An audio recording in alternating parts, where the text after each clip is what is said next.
жерін ұланымын. Қарасаз деп аталатын ауылдың туған жылың 1931. Құрдасымын Шәмілдің. Жынысың кім? Еркекпін ғой, еркекпін, және дағы тәуірімін. Партияда барсың ба? Жоқпын.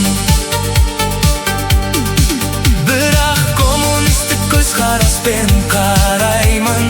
Шыққан тегін шаруамын. Бар тірліктен бағалы оны санаймын.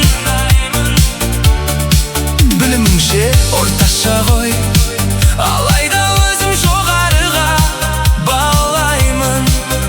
Ана тілің қазақша, қысылғанда орысшада, немісше де тағы бар.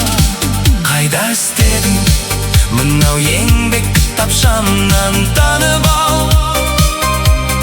Оқымаған дипломсыз демесең, бір басымнан бар мамандық табылар. Міндеттісің бе әскерге? Міндеттімін. Біздің әлі жас кеуде.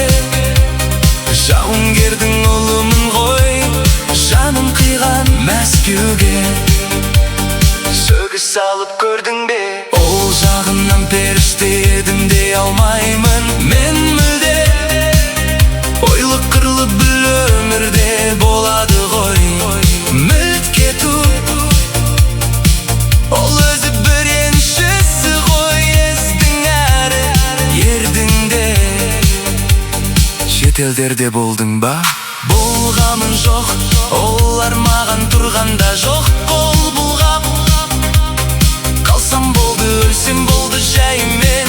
Осы отырған орнымда.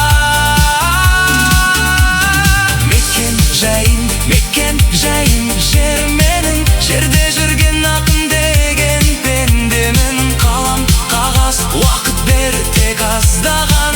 Мен өмірді жырлау үшін келгемін.